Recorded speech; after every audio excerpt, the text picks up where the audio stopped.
नमस्कार। भारत माता की जय। वंदे मातरम। जय श्री राम। मित्रों, आज काफ़ी लंबे समय के बाद मैं आपके सामने आया हूँ और आज अपने विषय पे चर्चा करें उससे पहले सबसे पहले आप लोगों के मन में ये सवाल होगा कि आखिर इतने लंबे समय तक लगभग 2 महीने बीत गए तो मैं कहाँ था।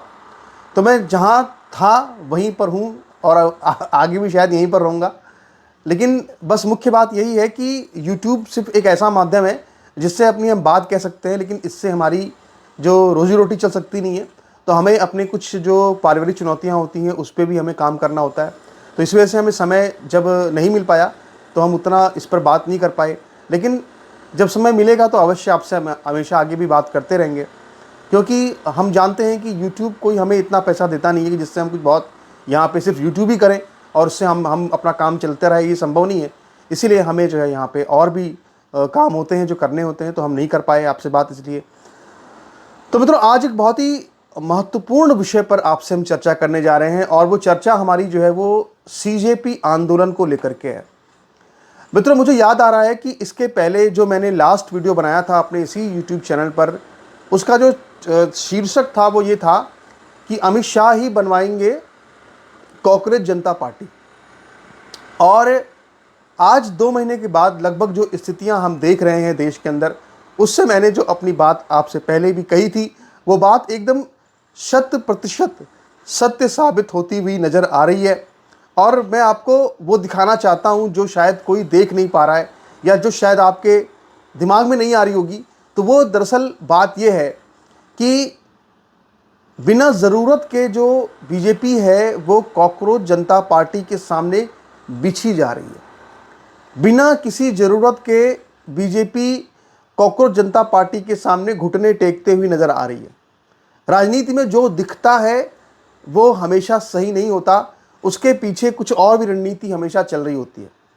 सबसे पहले तो मैं आपको ये बात बताना चाहता हूँ और ये बताना चाहता हूँ, समझाना चाहता हूँ कि किस तरह से जो बीजेपी है उसने एक पूरी CJP के सामने बिछी हुई है। पहले उस चीज़ को समझिए कैसे और क्यों बिछी हुई है, ये आपको आगे हम बताएंगे।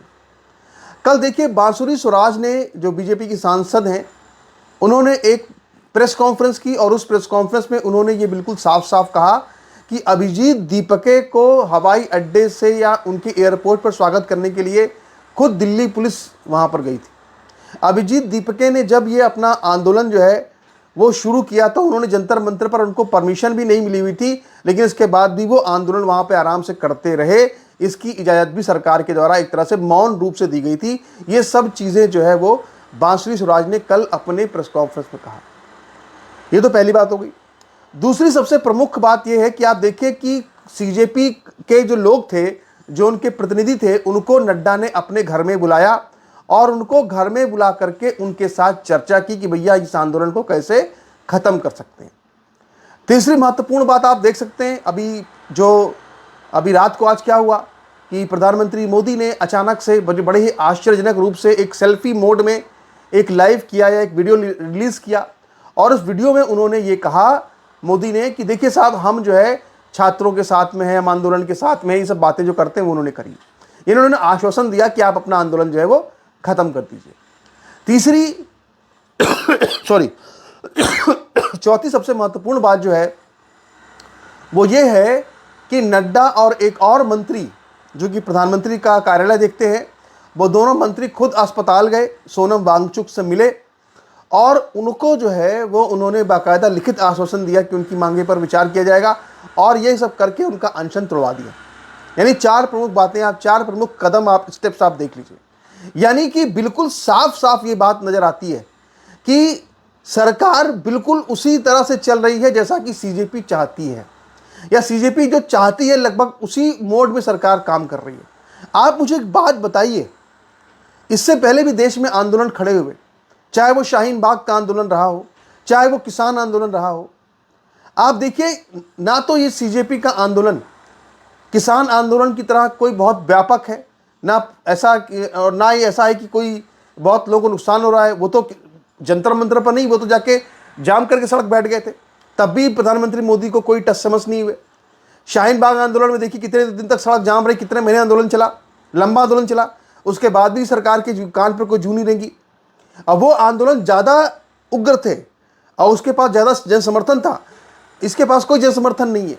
जन समर्थन के नाम पर क्या है, वो कुछ वामपंथी पार्टियां हैं, कुछ वामपंथी स्टूडेंट विंग्स हैं, और क्या है, और कुछ नहीं है। और बाकी वहाँ पे गालीबाज लोग चले आते हैं, वो अपने वहाँ गालियाँ देते रहते हैं।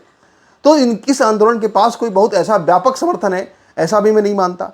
और हालांकि अब यूजीसी के बाद में जो सामान्य वर्ग है, वो जो खासकर जो बुद्धिजीवी वर्ग है, वो अब उस तरह से नहीं, अब उनके नहीं आता बीजेपी के समर्थन में। लेकिन फिर भी बीजेपी के पास आईटी सेल में इतनी तो ताकत अभी भी है कि कम से कम इस आंदोलन को कुचल सकता है वैचारिक रूप से, जो सीजेपी का आंदोलन है। क्योंकि सीजेपी के अंदर ही जो लोग हैं वो गालीबाजी पे उतारू हैं, तो जनता कभी समर्थन नहीं करेगी उसका। लेकिन इन सब में आप देखिए अगर, तो इसके बावजूद भी जो सरकार है वो इस तरह से अगर बिछी हुई है, तो क्यों बिछी हुई है? इस तरह से दिखा रही जैसे कि सीजेपी कोई बहुत बड़ी पार्टी है, कोई बहुत महान पार्टी है, कोई पुरानी पार्टी नहीं है, कोई बहुत लंबी चौड़ी इसने कुछ कर दिया है। क्यों? सिर्फ इसलिए क्योंकि बीजेपी ये चाहती है कि आज उसका बीजेपी विरोधी वोट अगर 10 हिस्से में बट रहा है, अगर आज बीजेपी विरोधी वोट जो है, मोदी विरोधी वोट अगर आज कांग्रेस में, सपा में, डीएमके में, टीएमसी में, सपा में, बसपा में 50 जगहों पर बट रहा है, अगर 10 जगहों पर आज बीजेपी विरोधी वोट बट रहा है, तो एक और 11वीं जगह पर भी बीजेपी विरोधी वोट बटेगा, और वो क्या होगा? वो सीजेपी होगा। और बीजेपी अच्छी तरह से जानती है कि उसका जो पूरा हिंदुत्व का वोट बैंक है वो आज भी लगभग एकजुट है। उसके पास ऐसी हिंदुत्ववादी विचारधारा है जो कि एक ऐसी विचारधारा है जो कि संकट मोचक है। यानी जहां पर कुछ काम नहीं आता है वहां पर हिंदुत्व तो काम आता ही आता है, ये तय है। तो आप समझ लीजिए कि सरकार हर तरह से मजबूत है, उसके खिलाफ में कोई ऐसा बहुत बड़ा चेहरा नहीं है, कोई बहुत योग्य प्रधानमंत्री पद का उम्मीदवार देश में दिखता नहीं है। अगर लोग ये सोचते हैं कि कोई प्रधानमंत्री पद का उम्मीदवार हो, तो लोग सोचते हैं कि यार वो बीजेपी के अंदर से ही हो, वो योगी आदित्यनाथ को लोग सोचते हैं।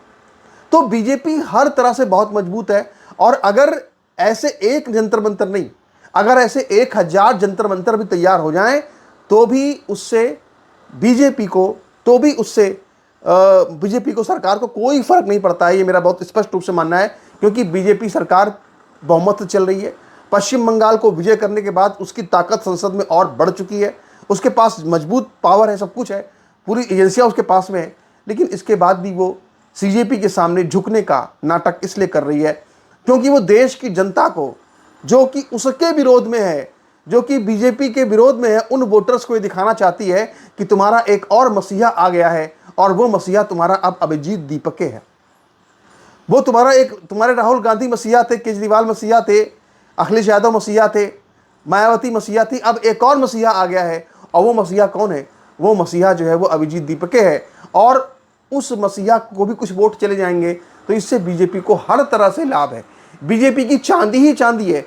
और सबसे बड़ी बात यह है कि जो कॉकरोच जनता पार्टी है वो चुनाव लड़ती है, तो बीजेपी को फायदा ही फायदा है, उसके और जो विरोधी वोट है वो और बटेंगे।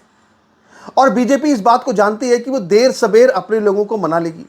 अगर सच्ची बात यह है कि अगर सरकार किसी आंदोलन से वाकई में डरी थी इस देश के अंदर पिछले 15 सालों में, तो वो सामान्य वर्ग का यूजीसी का आंदोलन था।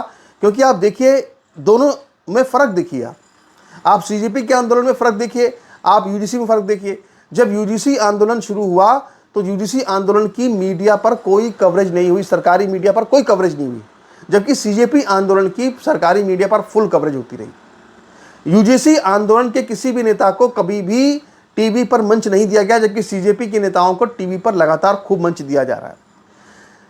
कोई कवरेज नहीं हुई और किसी भी प्रवक्ता को या आंदोलन के किसी नेता को कहीं बुलाकर बैठाया नहीं गया, कोई इंटरव्यू नहीं लिया गया, जबकि सीजेपी के जो नेता हैं उनको बुला करके उनका इंटरव्यू किया जा रहा है। आप उसको, क्योंकि सरकार उनको प्रमोट कर रही है इसलिए। और इसी तरह से अगर आप देखें तो जो सीजेपी के नेता हैं उनको कहीं कुछ नहीं, आराम से प्रोटेस्ट कर रहे हैं। खुद उनको अनुमति दी गई कि आप बिना अनुमति के उनको अनुमति दे दी गई कि आप आके जंतर मंतर पर प्रोटेस्ट कीजिए, जबकि यूजीसी के जो आंदोलनकारी थे उनको नजरबंद कर लिया गया और उनको अनुमति भी नहीं दी गई प्रोटेस्ट करने की। यानी आप देखिए, हर तरह से आपको तुलना करिए, आपको समझ में आ जाएगा कि अगर सरकार किसी आंदोलन से डरी थी तो वो आंदोलन वाकई में वो यूजीसी आंदोलन था। उसी से सरकार को डर लगा, क्योंकि सरकार जानती थी कि ये उसके वोट बैंक में सेंध लगने जा रही है।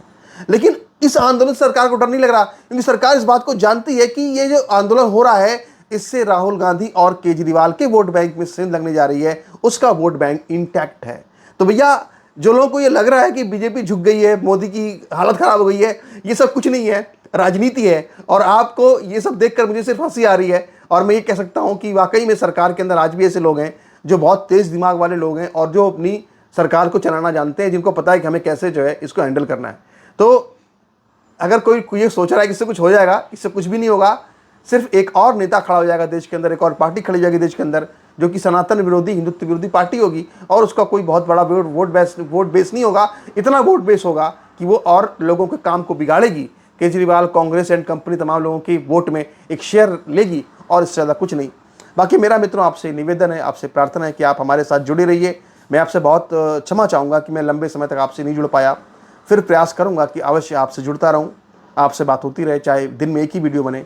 पर मेरे आपसे प्रार्थना है कि आप इस पर अपने कमेंट्स ज़रूर कीजिएगा। जिन लोगों ने कमेंट्स किए और जिन्होंने ये कहा कि पांडे जी आप कहाँ गए, ठीक हैं कि नहीं है, उन सभी को मैं बहुत आदर सम्मान करता हूँ और उसे कहना चाहता हूँ कि मैं बिल्कुल ठीक हूँ और मुझे कोई दिक्कत नहीं है। मैं आज वीडियो बना रहा हूँ और अगर भविष्य में भी वीडियो बनाने का प्रयास करूँगा। नमस्कार, धन्यवाद।